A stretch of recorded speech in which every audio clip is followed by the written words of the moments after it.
باللہ من الشیطان الرجیم بسم اللہ الرحمن الرحیم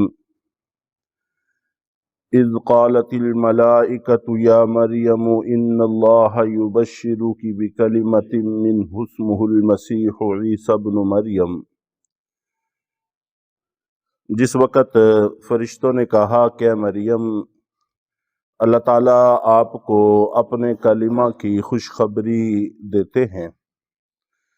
حضرت عیسیٰ علیہ السلام کو کلمۃ اللہ کہا جاتا ہے، اور یہاں پر بھی کلمۃ اللہ سے تعبیر کیا گیا ہے، اور اس کی وجہ خود آگے آ رہی ہے، اس لیے کہ اللہ تعالیٰ نے فرمایا کہ جس چیز کو اللہ تعالیٰ پیدا کرنا چاہتے ہیں بس اس کو کہتے ہیں ہو جا، وہ ہو جاتا ہے۔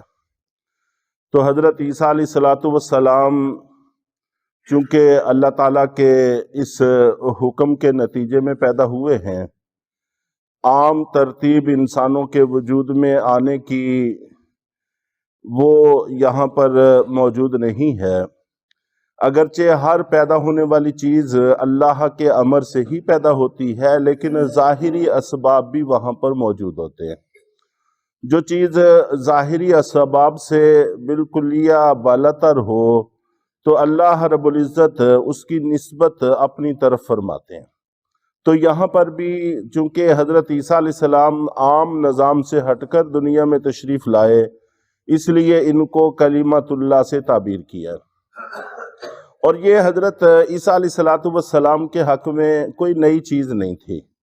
ایک تو حضرت آدم، حضرت حوا، ان کا واقعات واضح ہی ہیں۔ انسانوں کے علاوہ عام مخلوقات میں بھی اس قسم کے واقعات موجود ہیں۔ چنانچہ حضرت صالح علیہ السلام کی اونٹنی، جس کو قرآن پاک میں ناقۃ اللہ سے تعبیر کیا ہے، اللہ کی اونٹنی۔ ویسے تو جتنی بھی اونٹنیاں ساری اللہ ہی کی ہیں، اللہ ہی کی امر سے وجود میں آتی ہیں، لیکن چونکہ وہ اونٹنی بالکل الگ ترتیب سے وجود میں آئی تھی کہ ایک چٹان پھٹی، اس میں سے اونٹنی نکلی، اور اس نے نکلنے کے بعد بچے کو جنم بھی دیا، اور ڈیل ڈول کے اعتبار سے بھی عام اونٹنیوں سے وہ بالکل مختلف تھی۔ تو اس لیے چونکہ اس اونٹنی کا وجود عام اسباب کی دنیا سے بالاتر تھا، اس لیے اس اونٹنی کو خاص طور پر ناقۃ اللہ سے تعبیر کیا ہے۔ اور جانوروں سے بھی ہٹ کر اور بہت سارے معاملات ہیں جن کی نسبت اللہ تعالیٰ اپنی طرف کرتے ہیں ما فوق الاسباب ہونے کی وجہ سے۔ جیسے مختلف جہاد کے موقعوں پر نبی پاک صلی اللہ علیہ وسلم نے ایک خاک کی مٹھی لی اور لشکر کی طرف پھینکی، اور اللہ تعالیٰ کے فضل سے اس خاک کے ذرات ہر لشکری کے آنکھوں تک پہنچے، اور وہ آنکھیں ملتے رہ گئے، اور اللہ نے اپنے فضل سے کامیابی اور فتح سے ہمکنار کیا مسلمانوں کو۔ تو یہاں پر اللہ تعالیٰ نے فرمایا ہے کہ وہ جو آپ نے خاک پھینکی تھی وہ آپ نے نہیں، ہم نے پھینکی تھی۔ تو اس پھینکنے کو اپنی طرف منسوب کیا، کیونکہ ایک جگہ پر کھڑے ہو کر پھینکنا اور سینکڑوں ہزاروں لوگوں کی آنکھوں تک اس کا پہنچ جانا، یہ اسباب سے بالاتر چیز ہے۔ جو چیز اسباب سے بالاتر ہوتی ہے تو اللہ تعالیٰ اس کی نسبت اپنی طرف کرتے ہیں۔ تو یہاں پر بھی حضرت عیسیٰ علیہ السلام کی نسبت اپنی طرف کرنے کی وجہ عام ترتیب سے، عام اسباب سے ہٹ کر چونکہ حضرت عیسیٰ علیہ السلام دنیا میں لائے، وگرنہ تو جو بھی انسان، جو بھی جاندار، غیر جاندار وجود میں آتا ہے وہ اللہ کے کلمہ کن سے ہی وجود میں آتا ہے۔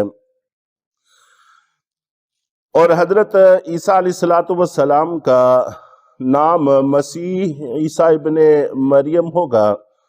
چنانچہ حضرت عیسیٰ علیہ السلام واحد ایسے شخص ہیں کہ جن کی نسبت اپنی والدہ کی طرف کی گئی ہے، قرآن پاک میں بھی ہے، بلکہ کچھ انبیاء کرام کا تذکرہ ہے کہ ان کا بیان ہے کہ ہمیں اللہ نے اپنے والدین کے ساتھ حسن سلوک سے پیش آنے کا حکم دیا ہے۔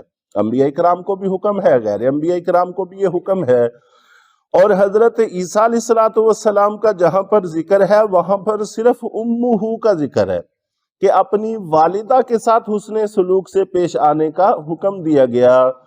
اور اسی طرح قیامت والے دن بھی نبی پاک صلی اللہ علیہ وسلم کا پاک فرمان ہے کہ سبھی لوگوں کو اپنے والد کی طرف منسوب کر کے بلایا جائے گا، فلاں ابن فلاں، لیکن واحد حضرت عیسیٰ علیہ السلام ہوں گے کہ جن کو ماں کی طرف منسوب کر کے بلایا جائے گا، اس لیے کہ ان کے والد سرے سے موجود ہی نہیں ہیں۔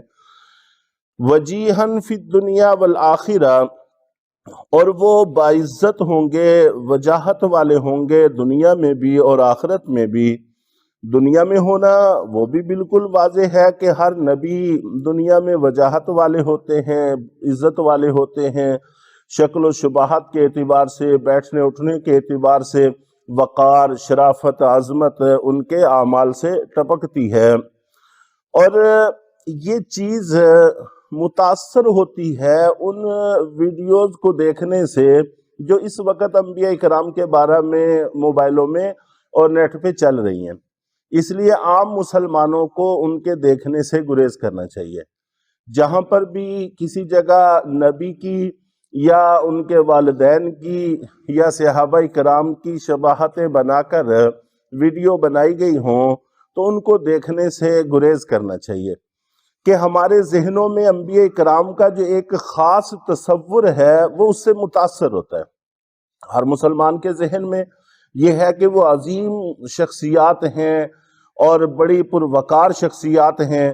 ہر نبی اپنے دور کے تمام لوگوں سے زیادہ حسین اور جمیل ہوتے ہیں اور ہر عمل سے وقار ٹپکتا ہے، اور جبکہ جو کچھ دکھایا جاتا ہے وہ عام ایک ہیرو، ایکٹر اور جو بھی آپ لفظ کہہ لیں اس سے زیادہ کچھ بھی نہیں ہوتا۔ اس لیے مسلمانوں کے ذہنوں میں ایک خاص جو تاثر ہے ان شخصیات کا، اس کے ساتھ چھیڑ چھاڑ کی جا رہی ہے۔ اس سے گریز کرنے کی کوشش کرنی چاہیے، ان ویڈیو کا دیکھنا جائز نہیں ہے۔ تو دنیا میں بھی وجاہت والے ہوتے ہیں اور آخرت میں تو سبحان اللہ سب سے بالا تر مقام انبیاء کرام کے ہی ہوں گے۔ وَمِنَ الْمُقَرَّبِينَ، اور وہ اللہ تعالیٰ کے قرب والے بندوں میں سے ہوں گے، مقربین میں سے ہوں گے۔ وَيُكَلِّمُ النَّاسَ فِي الْمَهْدِ وَكَهْلًا وَمِنَ الصَّالِحِينَ، اور حضرت عیسیٰ علیہ السلام لوگوں سے ہم کلام ہوں گے گود میں بھی اور بڑی عمر میں بھی، اور صالحین میں سے ہوں گے۔ چنانچہ حضرت عیسیٰ علیہ السلام کے معجزات میں سے ایک بڑا معجزہ یہ بھی ہے، جس وقت حضرت عیسیٰ علیہ السلام نے جنم لیا تو حضرت مریم تو پہلے ہی بڑی پریشان تھیں۔ چنانچہ قرآن پاک میں ان کا اپنا جملہ منقول ہے، کاش کہ میں نسیم منسیہ ہو جاتی۔ نسیان سے جس کا معنی ہے بھولنا، اور بھولنے سے اگلا درجہ ایک ہوتا ہے، بسا اوقات تو ایسے ہوتا ہے کہ آدمی کوئی چیز بھولتا ہے اور اس کے ذہن کے اندر یہ خیال ہوتا ہے کہ میں کچھ بھول رہا ہوں، اور بسا اوقات یہ کچھ بھول رہا ہوں یہ بھی خیال ختم ہو جاتا ہے۔ تو اس کو نسیم منسیہ کہتے ہیں کہ ذہن میں وہم و گمان میں بھی نہیں ہوتا کہ لوگ مجھے ایسے بھول چکے ہوتے، میں دنیا سے چلی جاتی، اس وقت کے آنے سے پہلے دنیا سے چلی جاتی، لوگ مجھے بھول جاتے اور میرے بھولنے کو بھی لوگ بھول جاتے، اس طرح کی کیفیت ہو جاتی۔ تو اس طرح سے وہ پریشان تو پہلے ہی تھی، چنانچہ اللہ تعالیٰ نے ان کو تسلی دی کہ آپ پریشان نہ ہوں۔ آپ سے جس وقت لوگ پوچھیں گے کہ یہ کہاں سے آیا ہے تو آپ اسی کی طرف اشارہ کر دینا، بچے کی طرف اشارہ کر دینا کہ انہی سے پوچھ لو۔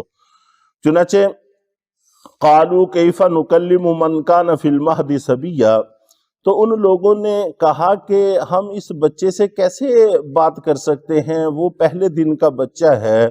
تو اتنے میں حضرت عیسیٰ علیہ السلام نے کلام کیا، انی عبد اللہ، بڑے واضح لفظوں میں کہ میں اللہ کا بندہ ہوں۔ آتانی الکتاب، کہ اللہ تعالیٰ نے مجھے کتاب دینے کا وعدہ فرمایا ہے اور مجھے نبی بنانے کا وعدہ فرمایا ہے۔ تو حضرت عیسیٰ علیہ السلام پہلے دن کے ہونے کے باوجود صاف شفاف بہترین اور فصیح و بلیغ کلام فرمائیں گے، یہ بھی ان کا ایک معجزہ ہوگا۔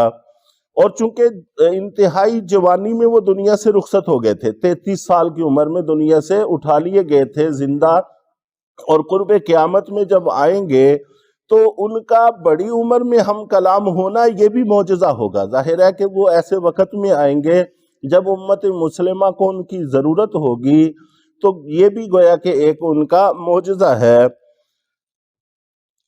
قالت رب انا یکون لی ولد ولم یمسسنی بشر، تو حضرت مریم نے کہا کہ اے میرے رب، مجھے لڑکا کیسے ہو سکتا ہے حالانکہ مجھے کسی بشر نے نہیں چھوا۔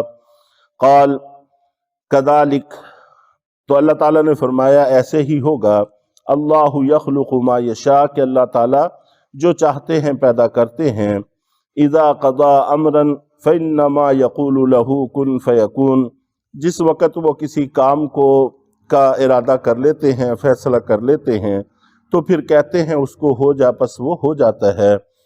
اللہ تعالیٰ کے احکامات کو ماننے کی اللہ تعالیٰ ہمیں بھی توفیق عطا فرمائے۔ الحمدللہ۔